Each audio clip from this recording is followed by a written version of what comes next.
करती हूँ आप लोग सभी अच्छे होंगे। आज मैं आप लोगों का नेक्स्ट क्लास लेने जा रही हूँ हिंदी का।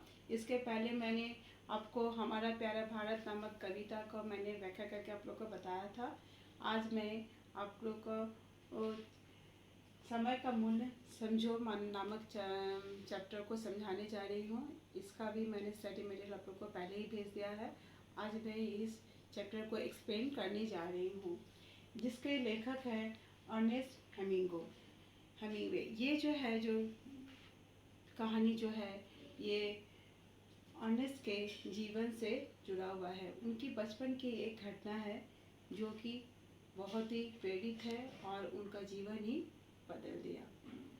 जब ये कहानी उस समय की है जब अर्नेस्ट स्कूल में पढ़ते थे। जब वो स्कूल में पढ़ते थे उस समय वो उनके बचपन की एक ये घटना है। हेमिंगवे जब स्कूल में थे वो बहुत ही मेधावी विद्यार्थी थे। वो बहुत उनका दिमाग बहुत ही तेज था और उन्हें कहानी लेखन का बहुत ही शौक था। उनकी जो सोचने की शक्ति बहुत ही तीव्र थी और उसमें रचनात्मक विधि करने की बहुत ही व्याख्या प्राप्त थी। अर्थात इसमें अर्नेस्ट जी कहना चाहते हैं उसमें है, इसमें उन्होंने अपनी जीवन की इस कहानी को आगे बढ़ाते हुए कहा है कि जब वो विद्यालय में थे तो उन्हें उनके जो शिक्षक हैं उन्हें बहुत ही प्यार करते थे, क्योंकि वो बहुत ही अच्छे विद्यार्थी थे। तो इसी तरह एक दिन क्या हुआ, उनके स्कूल में कहानी लेखन प्रतियोगिता आयोजित किया गया, जिसमें कक्षा के स्कूल के सभी विद्यार्थियों ने भाग लिया और अर्नेस्ट में भी उसमें भाग लिया था।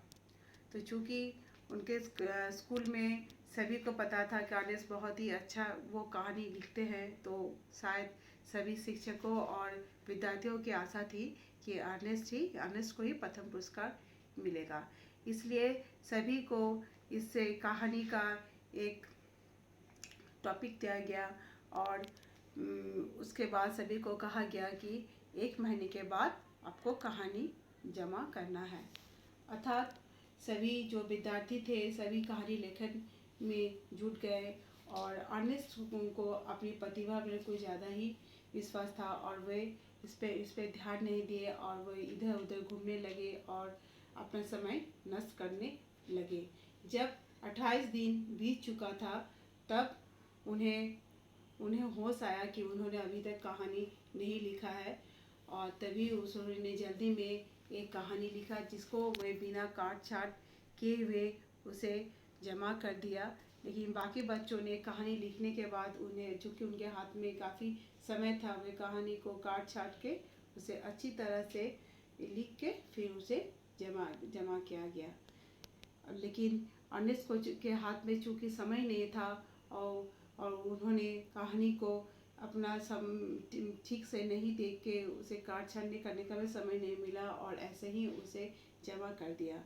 जब निर्णायक मंडलों ने अपना निर्णय देने का दिन घोषणा की तो उस समय सभी विद्यार्थियों को लगा कि ये तो सिर्फ और सिर्फ अर्नेस्ट को ही मिलेगा, क्योंकि वो बहुत ही अच्छे थे कहानी लेखन में। लेकिन जब निर्णायक मंडल ने विजेता लेखक का नाम घोषित किया उसमें लेकिन उनका नाम नहीं था, अर्नेस्ट का नाम नहीं था। इससे उन्हें बहुत ही अपमान बोध हुआ और वे बहुत ही टूट पड़े। सभी कोई भी बच्चे उन पे ध्यान नहीं दिया। सभी विजेता जो लेखक थे, जो विद्यार्थी थे, सभी उसको बधाई देने के लिए चले गए। इससे उन्हें उसी समय ये एहसास हुआ कि उन्होंने कितनी बड़ी गलती की। जब वो अपने घर गए तो उनकी जो बड़ी दीदी थी, बहन थी, उनका चेहरा देखते हुए उनकी हालत का पता चल गया। तभी उनकी दीदी ने उसे सांत्वना देते हुए कहा कि ये तो होना ही था, क्योंकि तुमने तो समय पे अपना काम नहीं किया, तुम्हें अपने आप पे कुछ ज़्यादा ही भरोसा था, इसलिए तुमने समय का दुरुपयोग किया और समय पे अपनी कहानी पे ध्यान नहीं दिया, लेखन पर ध्यान नहीं दिया, जिससे कि तुम्हें आज हार मिला। अब तुम्हें इससे शिक्षा मिलना चाहिए कि तुम्हें समय पे अपना काम पूरा करना चाहिए, समय के महत्व को समझना चाहिए।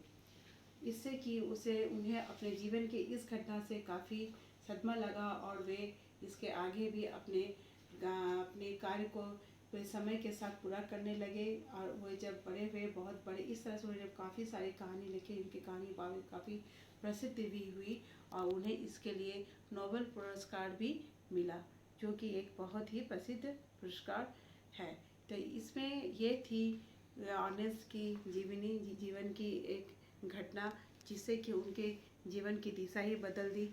बच्चों, आप लोग को भी समय का सदुपयोग करना चाहिए। आप लोग को समझना चाहिए कि समय, इसका जो नैतिक शिक्षा है, जिसे हम मोरल ऑफ द स्टोरी कहते हैं, कि समय बहुत मूल्यवान है, इसका कद्र करना चाहिए। अर्थात हमें अपने समय का कद्र समझना चाहिए। इसलिए आप लोग को समय को ध्यान देना जरूरी है, करना चाहिए। अर्थात मैं आपको को इसका मतलब समझाना चाहती हूँ। अर्थात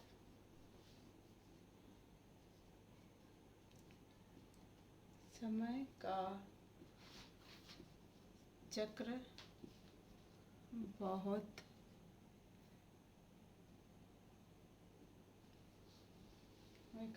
बहुत ही मूल्यवान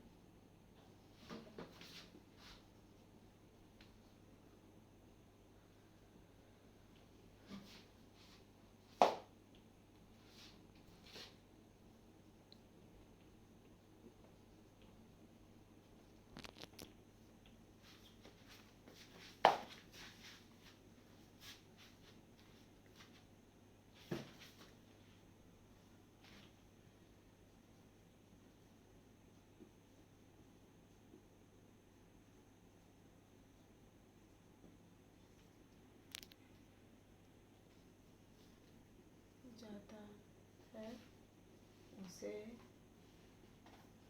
असफलता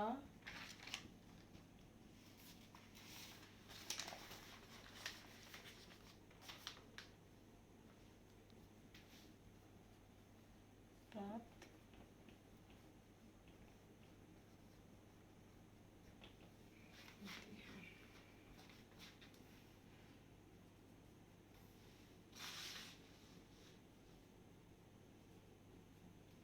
बाद में पछताना व्यर्थ होता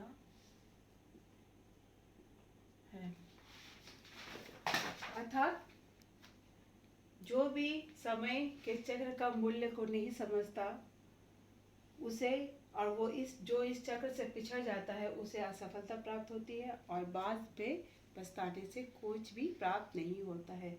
इसलिए बच्चों, आप लोग को समय का मूल्य समझना चाहिए और आपको समय में ही सब कुछ करना चाहिए। यदि आप लोग समझते हो कि आपने जो भी सोचा है कि आज करोगे, कोई भी आप लोगों ने पढ़ाई की, कोई भी सब्जेक्ट सोचा है कि आज करोगे, या फिर आप उसे कुछ भी कारण से आप आज नहीं करते हो, सोचते हो कि 2 दिन बाद करोगे, तो इससे क्या होता है कि आपका समय नष्ट होता है और आप इससे पीछे हो जाते हो। इसलिए आपको जो भी चीज़, जैसे कक्षा में अगर कोई चीज़ आपको पढ़ाया जाता है, तो आपको चाहिए कि आप उसे फिर से आप पढ़ें, उसको समझें। अगर आपको कोई समझ में दिक्कत हो तो आप अपने शिक्षक से इस समस्या का हल करें। इसलिए आपको कोई भी चीज़ भी उसे बाद में करने के लिए नहीं छोड़ना चाहिए। इसमें जो कुछ मुख्य बिंदु है जो आपकी किताब में भी दिया हुआ है, जैसे समय की पाबंदी, कार्य में दक्षता, आप जो भी पहले है जो समय जो दिया जाता है, उस समय में आपको कार्य पूर्ण करना है और किसी भी कार्य में आपको दक्षता हासिल करना है। अति आत्मविश्वास से बचें, आपको किसी भी चीज़ में अधिक विश्वास नहीं होना चाहिए। अगर आपको लगे कि नहीं ये मैं कर लूँगा, इसलिए आप उससे छोड़ देते हैं और कुछ दिन बात करते हैं, इससे क्या होता है, आपका समय नष्ट होता है। इसलिए आपको किसी भी चीज़ में अति आत्मविश्वास नहीं होना चाहिए। असफलता से सफलता की ओर, अगर आपको किसी चीज़ में असफलता मिलता हो तो आपको इससे प्रेरणा लेना चाहिए और आगे आपके कार्य को ठीक से करने के लिए प्रेरित होकर अपने कार्य में सफलता को प्राप्त करना चाहिए। असफलता से सीख लेना, यानी आपको अगर कोई असफलता मिलता है किसी भी कार्य में तो आपसे सीख लेना चाहिए और आगे उस कार्य को और अच्छी तरह से करना चाहिए। और समय का कदर करना, अर्थात आपको अपने समय का महत्व को समझते हुए किसी भी कार्य को समय पे पूरा करने की कोशिश करना। आशा करती हूँ आपको ये चैप्टर समझ में आ गया होगा। अगर आपको मैंने स्टडी मटेरियल जो भेजा है, जो क्वेश्चन प्रश्नोत्तर आपसे आपको भेजा है, तो अगर कोई प्रॉब्लम हो तो आप मुझे पूछ सकते हैं। और इस चैप्टर में जो शब्दार्थ दिया हुआ है, जो मैंने आपको पहले ही भेज दिया है कि वो आपको याद करना है, तो अवश्य आप उसको याद करें और उसको लिख के प्रैक्टिस करें, तो आपकी स्पेलिंग भी गलती नहीं होगी। आज के लिए इतना ही, धन्यवाद।